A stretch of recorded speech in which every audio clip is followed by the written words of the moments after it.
Alright guys, and I'm still trying to decide on what to do with my next build. I figured I will just do an unboxing on a kit that I completely forgot that I had. This is the Mazda Savannah rx7 Cabriolet, which is basically your second generation rx7 convertible. I think this car was around in the late 80s to mid 90s, I want to say. Don't remember exactly when. This kit is from, let's see if we can find a date on it. Oh, 1988. Yep, late 80s. I guess mid 90s before the third generation car took over. Alright, well, let's just get right into it. Here we see the usual Tamiya box. Great piece of artwork. And this is a little bit different. They have it with the top up and in white. And while here it's in black. Both good choices of colors. My problem with the RX-7, I don't know why, I can never pick a color for this car. Which is why my third gen RX-7 still hasn't been built. Let's take a look here. Here we have the car in white again. Nice shot of the front and the back. Little info on the car. And there we go, a nice shot of the car with the engine exposed. Well, that'll help a lot with detailing. And over here we have the car in its unusual convertible top modes. This car did have an unusual convertible top in that you could remove the center section in two pieces, kind of like a T-top, which then turned the car into almost a Targa type, with the rear of the roof up with the center section off. And there it is with the entire roof up. I don't know if the kit brings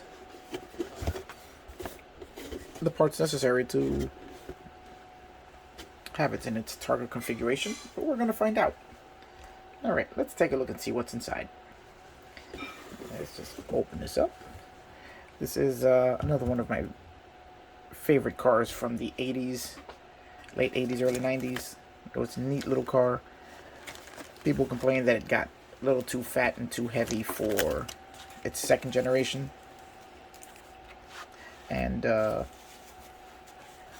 compared to the first, yes, the first was a lightweight little thing, which this did get a little chunkier, a little heavier. But that was the case with most of the cars going from the 80s to the 90s. But it still maintained that fun little Wankel rotary engine. Now let's take a look at the instruction booklet. Here we have in Japanese first, of course.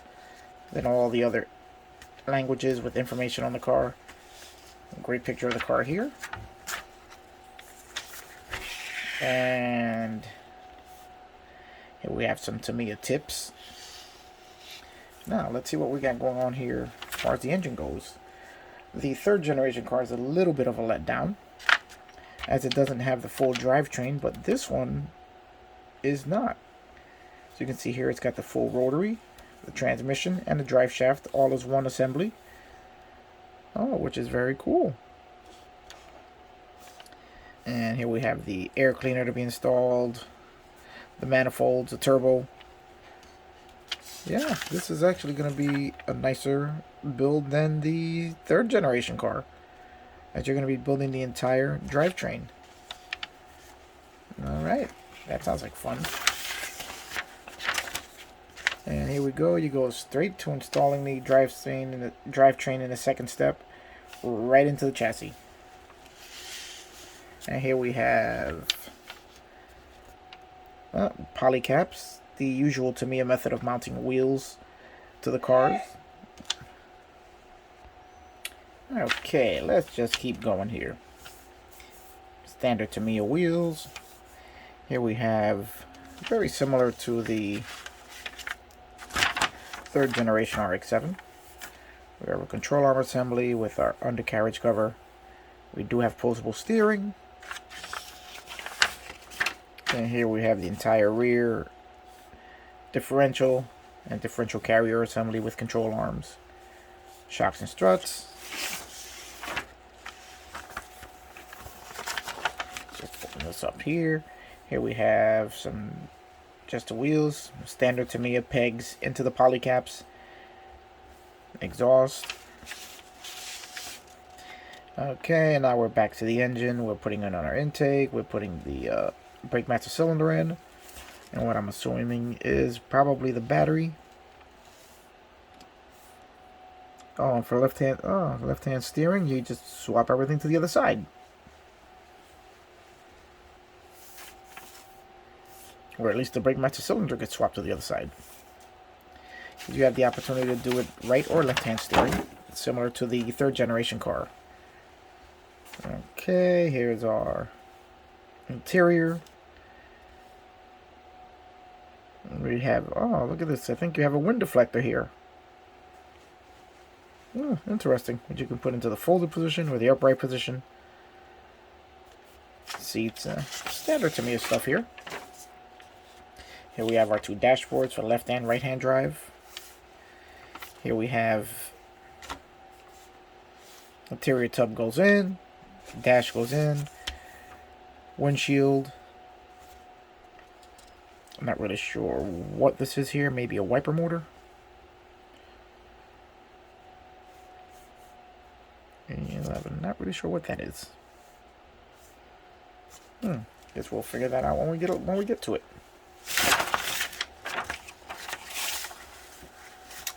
Okay, there we go. We just dropped the chassis in. As usual with Tamiya, the fit and finish should be pretty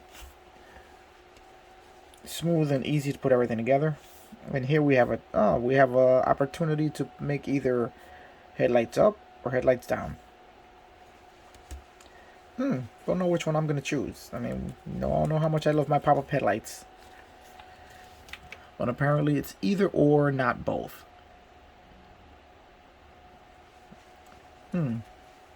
Interesting. Here we have the taillight assembly. And here we have the boot for the folded top or the top up. So there is no choice for making it within the target top version.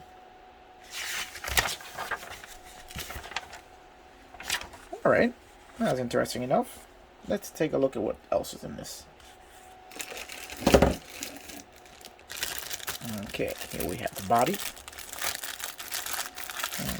Okay, let's open this thing up here. With the Tamiya torture staples holding it together. In usual Tamiya fashion. Body's very clean. Nicely molded. Considering this kit is from 1988. Has very few mold lines. A little bit here.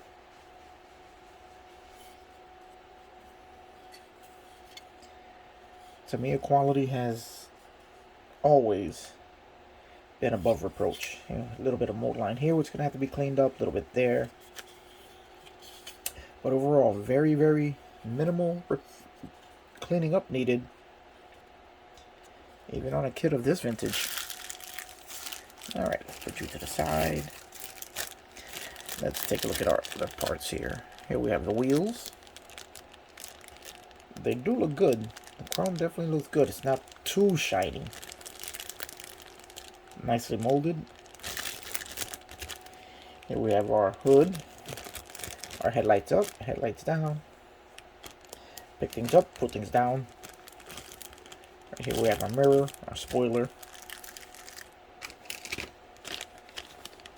Okay, here we have our tires, which are name brand tires. Yes, there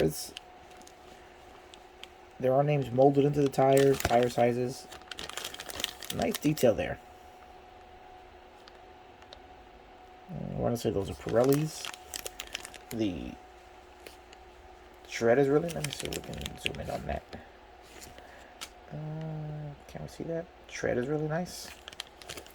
Oh, the bag is open. Huh.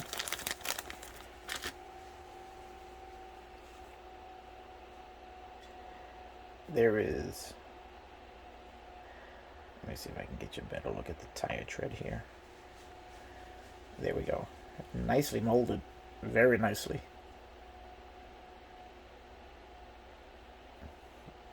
Pirelli P5s. It's this tire size here. 205 6015. Well, look at that. The exact same size as the front tire of a Fiero. Interesting. The tires very nicely molded. Here we have our poly caps. Okay. Let's keep it going here. Oh, this is interesting. Here we have the convertible top is actually a clear molded part. Now that's interesting. That is unusual. Here you see the line for the center section of the top. Suppose if you wanted to do the target top option, you could just cut that off. As it's scribed in there pretty deeply, nicely. So it looks like it'd be pretty easy to cut up. And even the convertible boot is made out of a clear part. Windows don't look super clear, but not horrible. Not horrible.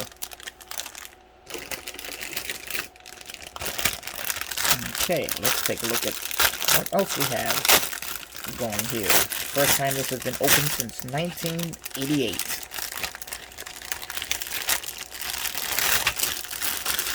We're going back in time now. Okay, here we have our right hand and left hand drive dashboards. Nicely molded.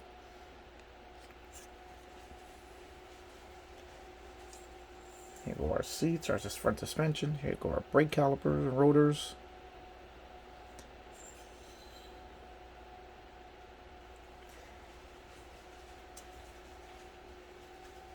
I mean, you can definitely tell this is a vintage kit. As compared to what Tamiya is doing now, you can definitely see the shortcomings of this kit, but even so, for its vintage, it is really, really nicely made. Let's take a look at the engines. Okay, it's for a kit from 1988. Again, very nicely molded. Details are all there.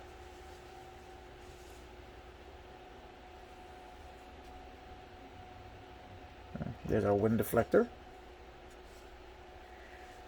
124th rx7 cabriolet. There's our interior. And some of the details are a little soft in there.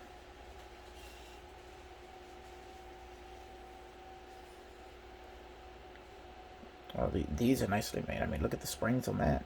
Now that looks really nice. Those shocks look nice there. There's the intake. Let's take a look at the... there's the turbo. Nice. That's a very nice casting for the turbo. There's an oil pan. Again, very nice casting there. There's the top half of our engine. Let's look at the belt drive assembly. Nice casting on there also. Very crisp and clear. I gotta say that for being from such an old kit, it's really well done. And here we go. This is our instrument cluster with decals for the two clusters, which one says, don't really see what the difference is between the two. There are slight differences. Not sure which one is the US or the Japanese version. Something I'd have to look up there. I mean, I don't even know if how well these decals are going to hold up, but something we're going to try. Alright guys, that is it for this unboxing. Let's take a look at that chassis again. We would say it's not up to their standards today, but for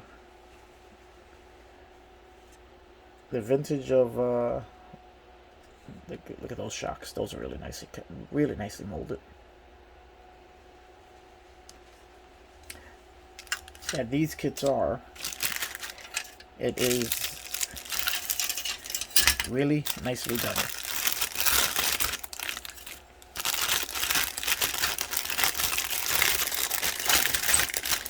And now we're gonna just put everything back in the box.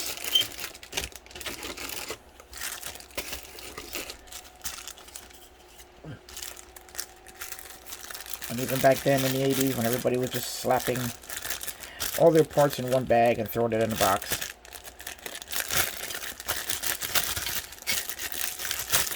the Japanese companies were individually wrapping all of their parts, which is good because it kept the tires from destroying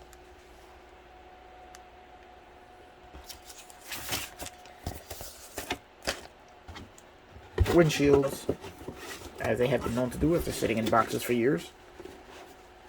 But there we go. That is the Mazda RX-7 Cabriolet from Tamiya in 1/24 scale.